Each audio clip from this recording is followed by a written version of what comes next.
Hi everyone, welcome back to the channel of B2E learning. I am Neha Agarwal और आज हम फिर से एक बहुत ही इंपॉर्टेंट बात करने वाले हैं इस वीडियो में, that is about AFMC Pune college. ठीक है, आप में से बहुत सारे बच्चे हैं जो नीट काउंसलिंग का वेट कर रहे हैं एंड अपनी एक्सपेक्टेड कट ऑफ आपको पता चल चुकी है फॉर नीट 2024 एंड आप उसमें से ये देखना चाहते हैं कि क्या आपके AFMC पुणे कॉलेज मिलने के चांसेस हैं या नहीं। Armed force medical college AFMC जो कि पुणे में सिचुएटेड है, आप उस कॉलेज में एडमिशन लेना चाहते हैं एंड उसकी बेसिक जो भी इंफॉर्मेशन है आपको रिक्वायर्ड है, वहां पर फाइनल अपीयर होने से पहले, सेलेक्ट होने से पहले क्या क्या आपको उसके बारे में बेसिक पता होना चाहिए, वो हम इस वीडियो में शॉर्ट में डिस्कस करेंगे।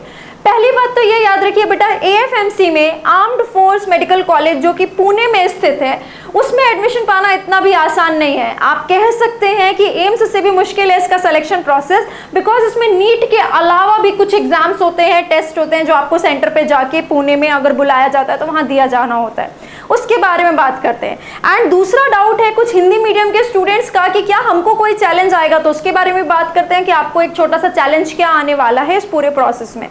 एंड थर्ड थिंग कि आप जो AFMC में जो भी बच्चे जाने का सोच रहे हैं, आई एम रियली होपिंग कि आप, वो एक बहुत ही अच्छा कॉलेज तो है ही, वहाँ से MBBS की बहुत अच्छी वैल्यू तो है ही, साथ ही आप देश के लिए कुछ सर्व करने की इच्छा रखते हैं तो, और डिफेंस में जाना चाहते हैं या किसी भी तरह आर्म्ड फोर्सेस से एसोसिएट होना चाहते हैं, तो ये आपके लिए एक परफेक्ट जगह है जहां आप मेडिकल लाइन में भी हैं और साथ ही साथ आप किसी न किसी तरह देश को, आर्मी को भी सर्व कर रहे हैं। ठीक है, तो बात करते हैं हम armed forces medical college AFMC Pune के कुछ सिलेक्शन प्रोसेस के बारे में, जो आपको यहाँ पर दिख रहा होगा। देखो बेटा, इसका जो सिलेक्शन प्रोसेस होता है उसमें सिर्फ और सिर्फ नीट का स्कोर नहीं लगता। ऑब्वियसली नीट का स्कोर तो इम्पॉर्टेंट है ही, सबसे पहले आपको नीट का एग्जाम देना होगा और इसका स्कोर, इसके बारे में हम बात करेंगे, लगभग इसकी कितनी कट ऑफ जाती है, उसके बेसिस पर आपको शॉर्टलिस्ट करके अगर बुलाया जाता है तो उसके बाद क्या करना होगा। बेटा, आपको AFMC में एडमिशन लेने के लिए MCC की, यानी जो ऑल इंडिया काउंसिलिंग होती है, वही ऑल इंडिया काउंसिलिंग, जो ऑल इंडिया काउंसिलिंग होती है बेटा, उसमें अपीयर करना पड़ेगा। MCC की काउंसिलिंग आप करेंगे।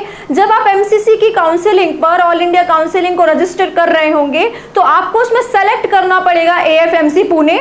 आपने अगर ये कॉलेज सेलेक्ट किया, उसके बाद अगर आपको बुलाया गया तो वहां पे आपका डॉक्यूमेंट वेरिफिकेशन होगा। वहां पे जाने के बाद आपका एक और टेस्ट होगा, TOEL-R, जो कि हम बात करेंगे क्या है। उसके बाद एक और टेस्ट होगा बेटा, PAT। उसके बाद आपका पर्सनल इंटरव्यू होगा बोर्ड्स के साथ एंड फिर आपका एक मेडिकल एग्जामिनेशन होगा। ये पूरा प्रोसेस करने के बाद अगर आप सेलेक्ट होते हैं तब आप AFMC पुणे से अपनी MBBS कर सकते हैं। ठीक है, तो दिस इज द सिलेक्शन और you can say screening process for AFMC Pune. ठीक है, जिसमें सिर्फ नीट का एग्जाम सफिशिएंट नहीं है, एम्स में भी नीट का बहुत अच्छा स्कोर आने से एडमिशन मिल जाता है, बट AFMC में नीट के स्कोर के बाद MCC काउंसिलिंग में आपने अगर उसको बुक किया, टिक किया, उसके बाद अगर आपको बुलाया गया अपने कट ऑफ के हिसाब से, तब आपको TOEL-R, PAT टेस्ट देने के बाद, इंटरव्यू देने के बाद, मेडिकल एग्जामिनेशन क्लियर करने के बाद सेलेक्ट किया जाए तो ही आपका एडमिशन वहां होता है। इसलिए ये थोड़ा एम्स से भी ज़्यादा टफ है इसमें एडमिशन पाना। इसके लिए मेडिकली फिट होना बहुत ज़रूरी है, इन दोनों टेस्ट को पास करना पड़ेगा आपको। उसके अलावा आपके अंदर ये भावना भी होनी चाहिए कि आप देश को सर्व करना चाहते हैं एंड आप मेडिकल फील्ड में रहना चाहते हैं। ठीक है, ये TOEL-R टेस्ट क्या है बेटा? This is test of English language and comprehension, logic and reasoning. Logical reasoning नहीं होता, वो लॉजिक एंड रीजनिंग के कुछ क्वेश्चंस पूछे जाते हैं इसमें। ठीक है, जैसे मैथ होता है जो लॉजिक और रीजनिंग के क्वेश्चन, बेसिक वो क्वेश्चंस पूछे जाते हैं, और इंग्लिश लैंग्वेज एंड कॉम्प्रिहेंशन के कुछ क्वेश्चन होते हैं। ठीक है, यहाँ पर आती है थोड़ी सी दिक्कत बेटा हिंदी मीडियम के स्टूडेंट्स को। देखो, हिंदी मीडियम के स्टूडेंट्स को ऐसे तो कोई दिक्कत नहीं आती, पेपर बाइलिंगुअल होता है हर जगह पे मोस्टली, एंट्रेंस एग्जामिनेशन के लिए जाने के बाद इंग्लिश पढ़नी होती है, बट इस AFMC पुणे के सिलेक्शन प्रोसेस में एक इंग्लिश का टेस्ट होता है बेटा, वो आपको पास करना पड़ता है। अब आपको इसमें पैनिक करने की जरूरत नहीं है कि एकदम से हम क्या तैयारी करें। एक बेसिक कोई आप बुक ले सकते हैं जिसमें पैराग्राफ्स पे क्वेश्चंस होते हैं, उस पैराग्राफ को समझ के किसी शब्द के एंटोनिम यानी पर्यायवाची, सिनोनिम यानी समान शब्द बताने होते हैं, ऐसे कुछ क्वेश्चंस आते हैं। आई वुड से कि आप तुरंत में बहुत ऐसा सीख तो नहीं लेंगे, कुछ थोड़े बहुत क्वेश्चंस आप देख सकते हैं, बाकी इतना भी ऐसा नहीं है कि बेटा बस इसमें थोड़े कम नंबर रह गए तो आपका सिलेक्शन रुक जाएगा। बहुत सारी और चीजें जिसमें आप अच्छा कर सकते हैं इनके स्टेप्स में, उस पर आप फोकस करिए, इसको थोड़ा बहुत देख लीजिए, फिर रन टाइम पर देखिएगा आप कितने क्वेश्चंस कर पा रहे हैं उसमें से और कैसा रहता है। आप इसके लिए कुछ कॉम्प्रिहेंशन की बेसिक प्रैक्टिस कर सकते हैं जिसमें पैराग्राफ से क्वेश्चंस पूछे जाते हैं, ठीक है। बेसिक इंग्लिश ग्रामर आती है इसमें, ठीक है। तो थोड़ा सा ये है जिस जो आपको हिंदी मीडियम में नहीं मिलेगा, ये इंग्लिश का ही टेस्ट है बेटा, ये इंग्लिश में ही आएगा, ये कोई बाइलिंगुअल नहीं होता है, ठीक है। उसके अलावा बेटा ये CBT होता है, कंप्यूटर बेस्ड टेस्ट होता है। ये जो टॉयल आर है ये कंप्यूटर बेस्ड, वहां पर जब आप पुणे जाएंगे, आप यहाँ से सब प्रोसेस पास करते करते टॉयल आर टेस्ट पे पहुंचे, तो ये वहीं पर आपको कंप्यूटर बेस्ड टेस्ट कराया जाएगा। ऑल्दो रिटन टेस्ट होता है ऐसे तो, ठीक है, बट आपको कंप्यूटर पे ये करना होता है, वो वहां पर आपको सारा प्रोसेस बताएंगे। उसके अलावा बेटा इसमें जो है टोटल 40 क्वेश्चंस आते हैं। ये जो टॉयल आर टेस्ट इसमें 40 क्वेश्चंस आते हैं। देखो 20 तो इंग्लिश के होते हैं और 20 लॉजिकल रीजनिंग के होते हैं। ये आप सॉल्व कर सकते हैं चाहे आप हिंदी के हो या इंग्लिश मीडियम के हो, ठीक है। लॉजिकल रीजनिंग में तो बेसिक रीजनिंग के मैथ के क्वेश्चंस पूछे जाते हैं, ठीक है। तो ये आप कोई भी बेसिक मैथ की, लॉजिकल रीजनिंग की एक बेसिक बुक लेके जब तक काउंसलिंग की डेट नहीं आती, आप उस प्रोसेस तक नहीं पहुंचते, तब तक आपके पास अभी बहुत फ्री टाइम है। अगर आप काउंसलिंग का वेट कर रहे हैं, एक्सपेक्ट कर रहे हैं, तो फिर आप इसका थोड़ा थोड़ा क्वेश्चन सॉल्व कर सकते हैं, तो वो आपका सफिशियंट रहेगा, ठीक है। और 20 मार्क्स 20 क्वेश्चन इंग्लिश के हैं, तो टोटल 40 क्वेश्चन आते हैं एंड टोटल 80 मार्क्स होते हैं बेटा। मतलब हर क्वेश्चन 2 मार्क्स का है। हर एक इंग्लिश का क्वेश्चन 2 मार्क्स का है, हर एक लॉजिकल रीजनिंग का क्वेश्चन 2 मार्क्स का है। 1 क्वेश्चन 2 मार्क्स। और देखो अगर करेक्ट किया तो 2 नंबर का क्वेश्चन 2 मार्क्स मिलेंगे, गलत कर दिया तो -0.5 भी है, यानी 4 क्वेश्चन गलत कर दिए अगर तो एक सही क्वेश्चन के नंबर गए। जैसे माइनस मार्किंग आपकी नीट में होती है, पर उसमें आपकी +4 -1 होती है, यहाँ पर +2 -0.5 है, ठीक है, और अनअटेम्प्टेड का 0, ठीक है। 30 मिनट्स मिलेंगे बेटा आपको ये 40 क्वेश्चन सॉल्व करने के लिए। आपको 30 मिनट दिए जाएंगे, तो आपके पास एक क्वेश्चन के लिए 1 मिनट भी नहीं है, एंड इसमें उतनी जरूरत भी नहीं होती। इंग्लिश के क्वेश्चन या तो एंटोनिम आता है, सिनोनिम आता है, या तो नहीं आता है, या तो इंग्लिश ग्रामर आती है या तो नहीं आती है उस क्वेश्चन की, तो वो फटाफट से सॉल्व हो जाते हैं और थोड़ा दिमाग लगता है लॉजिकल रीजनिंग में, ठीक है। तो इसकी ये मार्किंग स्कीम होगी। This is about 12 hour test, जो कि इंग्लिश कॉम्प्रिहेंशन, लॉजिक और रीजनिंग का टेस्ट होता है। एक और उसके बाद टेस्ट होता है बेटा PAT, this is psychological assessment. इसकी कोई मार्किंग स्कीम नहीं होती, इसमें आपको मार्क्स नहीं मिलते। इसमें आपको मार्क्स मिलते हैं 80 मार्क्स, इसमें आपको मार्क्स नहीं मिलते, ठीक है। इसमें 60 क्वेश्चन होते हैं और 30 मिनट दिए जाते हैं। अब तुम बोलोगे मैम एक क्वेश्चन के लिए आधा मिनट, बेटा इसमें ज्यादा कुछ करना नहीं है। ये ऑब्जेक्टिव होता है, हर क्वेश्चन के 5 ऑप्शन दिए होते हैं कि आप उस बात से बहुत दृढ़ रूप से सहमत, स्ट्रांगली अग्री करते हैं, या आप सिर्फ नॉर्मल सहमत है कि हाँ ऐसा होना चाहिए, या आपकी कोई विचारधारा नहीं है, उस पर आप न्यूट्रल हैं कि ठीक है आई डोंट नो, ठीक है ऐसा हो तो भी ठीक है, नहीं हो तो भी ठीक है। डिसअग्री मतलब आप उससे सहमत नहीं है, या आप उससे स्ट्रांगली डिसअग्री करते हैं, दृढ़ रूप से असहमत हैं। ये 5 में से आपको हर 60 क्वेश्चन के लिए फटाफट से आपको पढ़ना है क्या लिखा है और टिक करना है कि आप उससे कितना सहमत है या नहीं है, या आपकी कोई विचारधारा नहीं है उस पर। इसकी कोई मार्किंग स्कीम नहीं होती पैट एग्जाम की। फिर ये लिया क्यों जा रहा है टेस्ट अगर मार्किंग स्कीम नहीं है? बिकॉज बेटा इसके बेसिस पे हो सकता है आपसे इंटरव्यू में क्वेश्चन पूछे जाएं, आपकी पर्सनालिटी जानने की कोशिश की जाती है, साइकोलॉजिकल असेसमेंट है, आपकी साइकोलॉजी जानने की कोशिश की जाती है। इसमें हो सकता है कोई पॉलिटिकल मुद्दे पर क्वेश्चन हो कि आप सहमत है या नहीं है, किसी सोशल मुद्दे पर हो सकता है क्वेश्चन हो कि आप सहमत है या नहीं है। तो देखना चाहते हैं वो कि ऐसे किसी मुद्दे पर आपकी क्या विचारधारा है। इसमें हमेशा कोशिश करनी चाहिए बेटा कि आप जो ऑनेस्ट आपका रिव्यू है ना वो लिखो, क्योंकि अगर इससे मान लो उन्होंने इंटरव्यू में क्रॉस क्वेश्चन किया, तुमने ऐसे सोच समझ के आंसर लगाया कि इंटरव्यू लेने वाला खुश हो जाए तो चलो ऐसा आंसर लगाते हैं, फिर उससे क्रॉस क्वेश्चन करेगा, फंस जाओगे। तो हमेशा कोशिश करो कि आप उससे सहमत हो या नहीं हो, ये ईमानदारी से आप टिक करो कि हाँ भाई हमें ऐसा लगता है, ताकि उससे कुछ क्रॉस क्वेश्चन किया जाए तो आप उसको एटलीस्ट एक्सप्लेन कर सकते हैं। ठीक है, तो ये होता है आपका पैट एग्जाम। और देखो इन सब के बेसिस पर कैसे मेरिट लिस्ट बनती है ये समझो। देखो बेटा आपके 720 मार्क्स नीट में आए थे, मतलब पेपर नीट का 720 मार्क्स का हुआ था, और 80 मार्क्स आपको यहाँ पर टॉयल आर टेस्ट में मिले। टोटल कितने हो गए? 800 नंबर। मतलब आपका पेपर हो चुका है अभी तक 800 नंबर का। 720 नीट का पेपर दे चुके हैं आप, उसके बाद तो काउंसलिंग भरी, डॉक्यूमेंट वेरीफाई कराया, फिर टॉयल आर टेस्ट दिया 80 मार्क्स का, यानी 800 नंबर का पेपर दे चुके हैं अभी तक आप AFMC पुणे में एडमिशन लेने के लिए। पैट एग्जाम के कोई मार्क्स नहीं है, ये तो आपका साइकोलॉजिकली आप कैसा सोचते हैं वो देखा जा रहा है, ठीक है। और फिर आप पहुंचेंगे इंटरव्यू में। अभी हम यहाँ तक की बात करते हैं, 800 नंबर हुए, 800 नंबर को आप 4 से डिवाइड करिए, 200 मार्क्स हुए। तो अगर आप 720 में 720 लाते हैं और 80 में 80 लाते हैं, तो टोटल डिवाइडेड बाय 4 करके आप टोटल मार्क्स कितने ला सकते हैं? 200। AFMC का मेरिट जैसे बन रहा है वो बता रही हूँ। वो 800 को 4 से डिवाइड करेंगे, मतलब 200 मार्क्स मैक्सिमम होते हैं। किसी बच्चे ने 800 पूरे के पूरे स्कोर किए तो उसके AFMC में जाने के बाद उससे मार्क्स निकाले गए 200। तो आपके कहीं ना कहीं खुद के मार्क्स बनेंगे 200 से 200 या 200 से कम, जितने आपके 720 में से आए होंगे प्लस जितने आपके यहाँ 80 में से आएंगे, उसको जोड़ के डिवाइडेड बाय 4 करके आपका मार्क्स निकाला जाएगा, ठीक है।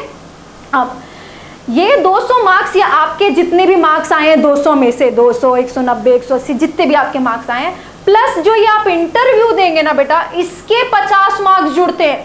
पैट के कोई मार्क्स नहीं है, इससे हो सकता है आपसे इंटरव्यू में क्वेश्चन पूछा जाए और इंटरव्यू में और भी चीज़ें पूछी जाती हैं। बहुत चीज़ें पूछ सकते हैं इंटरव्यू में, आपकी पर्सनालिटी के बारे में। जैसे बहुत ज़्यादा जितने भी हमारे स्टूडेंट्स AFMC में पढ़ रहे हैं, मैंने उनसे बात करी तो उनसे मैंने पूछा आपसे इंटरव्यू में क्या क्या क्वेश्चन पूछे गए। एक बच्चा है जैसे कि उससे पूछा गया था आप कौन से शहर में रहते हैं, वो जयपुर से बिलोंग करता था, तो जयपुर के बारे में कुछ क्वेश्चन ऐसे क्रॉस क्वेश्चन कर लिया कि भाई जयपुर किसने स्थापित किया था, तो उसे जो लगा उसने बोल दिया। वो एक्सपेक्ट भी नहीं कर रहे थे कि सारे आंसर्स सही हों उसके, बट ऐसे रिलेटेड बताओ वहाँ का क्या फेमस है, क्या खाने में फेमस है, अच्छा ऐसी सिचुएशन होती तो आप क्या करते। तो इसके लिए आप बहुत ज़्यादा तैयारी नहीं कर सकते हो। इससे रिलेटेड कुछ आपसे पूछा जा सकता है कि आपने ऐसा क्यों लिखा, आप इस बात से सहमत क्यों नहीं हैं। तो पर्सनल ऐसे कुछ पर्सनालिटी के बारे में चीज़ें पूछी जाती है। इसकी कोई तैयारी एज इट इज़ हम नहीं कर सकते, ये तो एट रैंडम वो जो आपसे पूछेंगे वो आपको कॉन्फिडेंटली, आपका कॉन्फिडेंस चेक करने के लिए है, कहीं ना कहीं आपका कॉन्फिडेंस लेवल कैसा है वो चेक किया जाएगा। तो ये आपका कॉन्फिडेंस चेक करने के लिए आपसे कुछ क्वेश्चन पूछ सकते हैं और जनरल ऐसे ही पूछ सकते हैं, ठीक है। इसके लेकिन जो भी आप जैसा इंटरव्यू देंगे बेटा उसके 50 मार्क्स बनते हैं, ठीक है। तो 200 मार्क्स में से आपको जितने मिले प्लस इंटरव्यू में आपको जितने मार्क्स मिले, तब जाके ये टोटल जो 250 नंबर होते हैं उसमें से आपके कितने नंबर आए, तो कितने बच्चे वहां गए थे, उसमें से किसकी मेरिट लिस्ट में कहां पर नाम आया है, इस हिसाब से इनकी मेरिट लिस्ट फॉर्म होती है।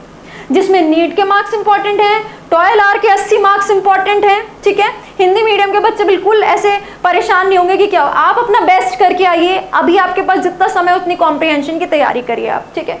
उसके बाद कॉन्फिडेंटली आप अपना इंटरव्यू देंगे और ये क्वेश्चंस आप ईमानदारी से करेक्ट करेंगे ताकि इससे क्वेश्चंस आपको आए तो आप अच्छे से कर पाएं, ठीक है। और फिर इस 250 मार्क्स में उनकी मेरिट लिस्ट फॉर्म होती है, ठीक है। ये तो हो गया बेटा स्क्रीनिंग प्रोसेस के बारे में कि कैसे सिलेक्शन होता है इनका, क्या क्या स्टेप्स होते हैं, और ये टॉयल और पैट टेस्ट क्या है और उनकी मेरिट लिस्ट कैसे फॉर्म करते हैं, ठीक है। अब देखो इनका एलिजिबिलिटी क्राइटेरिया क्या है, आप तभी AFMC पुणे के लिए अप्लाई कर सकते हैं अगर 10th में कम से कम आपके 50% मार्क्स हैं और 10th में आपके पास मैथ्स होनी चाहिए और मैथ्स में भी कम से कम 50% मार्क्स होने चाहिए। और जो आपने 10+2 यानी 12th क्वालिफाई किया है वो आपने पहली बार में क्वालिफाई किया हो फर्स्ट अटेम्प्ट में, मतलब आप एक बार भी दोबारा आपको 12th के लिए अटेम्प्ट ना लेना पड़ा हो, ठीक है। और आप 17 to 24 ईयर्स के एज के बीच में, यहाँ डिफरेंस आता है आपके नीट के एग्जाम में और AFMC में एडमिशन लेने में। नीट ने कोई भी एज लिमिट नहीं लगा रखी है, पर अगर नीट के द्वारा आपको AFMC पुणे में एडमिशन लेना है तो आपकी एज लिमिट जो होती है वो 17 to 24 ईयर्स होनी चाहिए। मतलब बेटा अगर हम AFMC 2024 को 2024 गलती से लिख गया, अगर हम AFMC 2024 को टारगेट कर रहे हैं तो आपका बर्थ डेट 1 जनवरी 2001 से लेकर 31 दिसंबर 2007 के बीच में होना चाहिए, तो ही आप इसके लिए अप्लाई कर पाएंगे, क्योंकि आपकी एज फिर इसके बीच में आ जाएगी, ठीक है। अब देखिए टोटल सीट्स कितनी है बेटा इनके पास टोटल सीट्स तो 145 हैं ऑल ओवर इंडिया। इनके पास टोटल सीट्स कितनी है 145 प्लस 5 सीट्स, मतलब 150 सीट में से ये जो 5 सीट होती है गवर्नमेंट स्पॉन्सर्ड होती है, फॉरेन स्टूडेंट्स के लिए होती है, ठीक है, तुम्हारे लिए नहीं है। ऑल ओवर इंडिया तुम्हारे पास 145 सीट्स हैं। इस 145 में से वो 115 सीट्स लड़कों के लिए है और 30 सीट्स लड़कियों के लिए है, ठीक है। लड़कियों के लिए क्योंकि सीट्स कम है तो लड़कियों का कॉम्पिटिशन बढ़ गया। इस 145 में से वो 115 सीट्स लड़कों को देंगे और 30 सीट्स लड़कियों को देंगे। ऐसा नहीं होता कि लड़कियां टॉप पे हैं मान लो 50, उसके बाद लड़कियां तो 50 सीट लड़कियों से भरेंगे, ऐसा नहीं है यहाँ पे बेटा, यहाँ पे ऐसा है, आई नो थोड़ा सा गलत है ये कि भाई मेरिट लिस्ट बन रही है, जो भी ज़्यादा उसमें मेरिट लिस्ट में टॉप पे उनको एडमिशन मिलना चाहिए, बट शुरू से 30 लड़कियों को ही एडमिशन मिलेगा और शुरू से 115 लड़कों को ही एडमिशन मिलेगा। ये सीट्स फिक्स हैं बिकॉज बेटा लड़कियों की सीट्स कम है, इसीलिए लड़कियों में कंपटीशन ज़्यादा हो गया और इसीलिए लड़कियों की कट ऑफ ज़्यादा जाती है। ठीक है, लड़कियों की AFMC पुणे के लिए कट ऑफ ज़्यादा जाती है इन कंपैरिजन टू बॉयज़। ठीक है, अब देखो इसके लिए क्या करते हैं, जितने भी बच्चे यहाँ MCC की काउंसिलिंग में AFMC पुणे चाहिए ये टिक करेंगे, उसमें से ये 1880 लगभग यानी लगभग 1490 यानी लगभग 1500 लड़के और लगभग 400 लड़कियां शॉर्ट लिस्ट करते हैं कि ठीक है आप आइए। ठीक है, किसके आधार पे करेंगे बेटा, कट ऑफ के आधार पे, कट ऑफ के आधार पे। ठीक है, मैंने एक एवरेज रेंज लिखी है। ठीक है, ये फिक्स नहीं है, ये कट ऑफ आने पर पता चलेगा और जब AFMC पुणे बुलाएगा उस टाइम पर वो शुरू से 1880 बच्चे जब तक लेगा, जहां वो रुक जाएगा वहीं पर बस कट ऑफ है मिनिमम। समझ में आ रही है बात? वो ऊपर से जिसने टिक किया होगा AFMC पुणे उनको लेना स्टार्ट करेगा, लगभग 1880 बच्चों तक वो जाता जाएगा। वो जब तक वहां तक पहुंचेगा तब तक जो मार्क्स आगे वो हो गई मिनिमम कट ऑफ।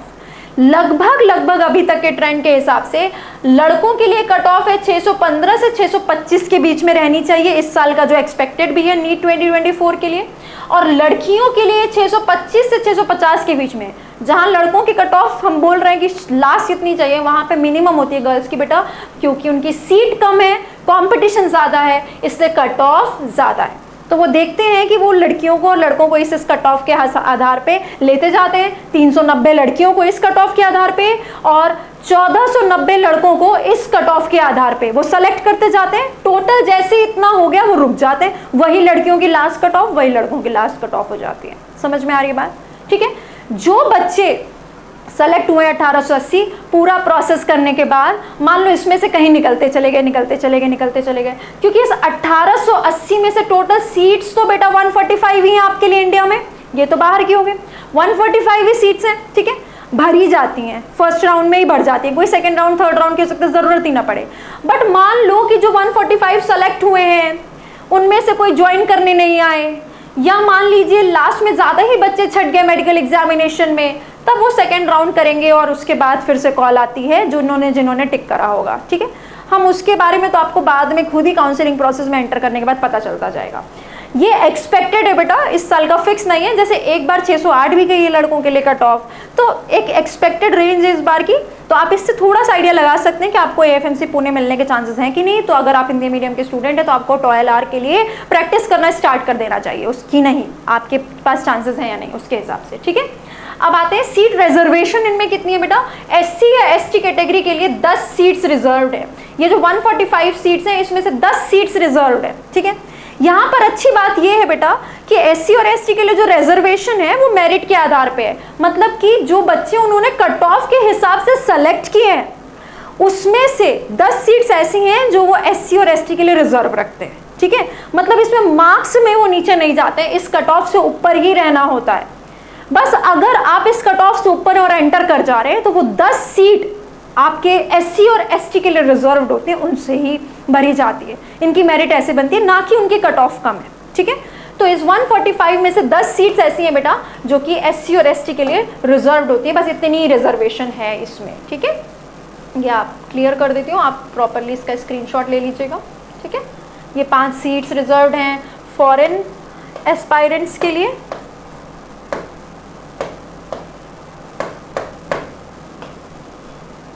ठीक है, चलो, तो ये हो गए बेटा कट ऑफ। कट ऑफ के बेसिस पर शॉर्ट लिस्ट हुए 1880 बच्चे, उसमें से टोटल सीट है 145। ठीक है, और रिजर्वेशन हो गया आपका। टोटल फीस की बात करते हैं बेटा, बहुत सस्ता ही है यहाँ पे AFMC में पढ़ना। आपके कंप्लीट कोर्स 4.5 साल का ये जो कोर्स है, इस पूरे MBBS के 4.5 साल के कोर्स में लगभग 90,000 का खर्चा आने वाला है। ठीक है, टोटल 4.5 साल के कोर्स के लिए 90,000। ठीक है, प्लस जब आप इसमें एंटर कर जाएंगे तो आपको पता चलेगा आपको बहुत सारे पर्क्स मिलते हैं गवर्नमेंट में, इस कॉलेज में, डिफेंस में एंटर करने के बाद आपको बहुत सारे पर्क्स मिलते हैं। ठीक है, और बहुत सारे ऐसे कुछ अमाउंट्स हैं जो आपको रिटर्न आते हैं, जैसे आपकी स्टेशनरी के अमाउंट थोड़ा सा आ गया, थोड़ा आपका पढ़ने का अमाउंट आ गया, थोड़ा आपके मतलब बहुत सारे, आप इसका ब्रोशर पढ़ेंगे ना तो उसमें बहुत सारे अमाउंट्स ऐसे जो वापस आते हैं। देखो वापस नहीं भी आते हैं तो 4.5 साल के कोर्स के लिए इतना अच्छा अगर कॉलेज मिल रहा है तो हर बच्चा कहीं ना कहीं से मैनेज कर ही लेता है, और जब आप इसमें एंटर करोगे तो कर जाओगे, उसके बाद आपको पता चलते रहेगा कि कैसे कैसे पैसे रिटर्न भी आ रहे हैं, काफ़ी सारे यहाँ पे आपकी बुक्स वगैरह के पैसे यहाँ पर रिटर्न आ जाते हैं। ठीक है, अब आते हैं, ध्यान देने वाली बात ये है बेटा कि जब गवर्नमेंट आपके लिए इतना कुछ कर रही है, आर्म्ड फोर्सेस आपके लिए इतनी अच्छी फैसिलिटीज़ ला रहे हैं कि इतने सही अमाउंट में, कम अमाउंट में आपको पूरा कोर्स करा रहे हैं। ठीक है, उसके अलावा ये भी देख रहे हैं आप कि आपका स्क्रीनिंग प्रोसेस भी इतना ईजी नहीं है। एक क्रीम बच्चे को वो छांट के लेके आए हैं। ठीक है, तो उन्होंने ये इंश्योर किया है कि अगर हम आपके ऊपर इतना इन्वेस्ट कर रहे हैं तो हम चाहते हैं कि कम से कम आप हमें 7 साल के लिए सर्व करें। इसका मतलब ये होता है बेटा, सर्विस बॉन्ड का मतलब यहाँ पर ये है कि आप AFMC पुणे से MBBS करने के बाद या फर्दर और स्टडीज करने के बाद कम से कम 7 साल आर्म्ड फोर्सेस में ही काम करेंगे। अगर आपने ऐसा नहीं किया, आप 7 साल देश को सर्व करने से पहले, एज अ डॉक्टर देश को सर्व करने से पहले अगर उससे बाहर होते हैं, अपना एसोसिएशन तोड़ते हैं, तो लगभग 63 to 65 लाख का बॉन्ड अग्रीमेंट होता है बेटा। 63 to 65 लाख का बॉन्ड अग्रीमेंट होता है जो आपसे भरवाया जाता है एडमिशन के पहले, कि आप एडमिशन लो, 4.5 साल पढ़ो और उसके बाद 7 साल आपको यहीं पर सर्व करना है। आप फर्दर स्टडीज करते हो तो फर्दर स्टडीज करने के बाद आपको 7 साल यहीं पर सर्व करना है। ठीक है, तो ये है बेटा इसका एलिजिबिलिटी क्राइटेरिया, कितनी सीट्स हैं, कितने बच्चे शॉर्ट लिस्ट होते हैं और टोटल सीट्स कितने हैं, और इस शॉर्ट लिस्ट वाले में से जो टोटल सीट्स हैं उसमें से 10 सीट्स SC और ST के लिए रिजर्व है। टोटल फीस, सर्विस बॉन्ड और इसकी लगभग कट ऑफ कितनी है, एंड इसका स्क्रीनिंग प्रोसेस का क्या है, TOEL test, PAT test, and इसकी मेरिट कैसे बनती है। सो आपके लिए ये बहुत इंपॉर्टेंट है कि नीट का स्कोर पता करने के बाद जब आप एंटर करें तो आपको TOEL में अच्छा परफॉर्म करना है, पैट में ईमानदार रहना है, फिर इंटरव्यू अपना बहुत अच्छे से ईमानदारी से कॉन्फिडेंस के साथ देना है। ठीक है, this is all about AFMC Pune में MBBS अगर आप करना चाहते हैं नीट 2024 में तो उसके बारे में कुछ बेसिक इन्फॉर्मेशन। बाकी आई वुड से कि आप एक बार काउंसलिंग स्टार्ट हो, प्रोसेस में एंटर करें तो आपको बहुत सारी चीज़ें ऑटोमेटिकली धीरे धीरे सर्च करके पता चलती चली जाती हैं। ठीक है, फिर भी आपके कोई डाउट्स हो AFMC पुणे से रिलेटेड आप मुझे कॉमेंट सेक्शन में पूछ सकते हैं। Thank you so much.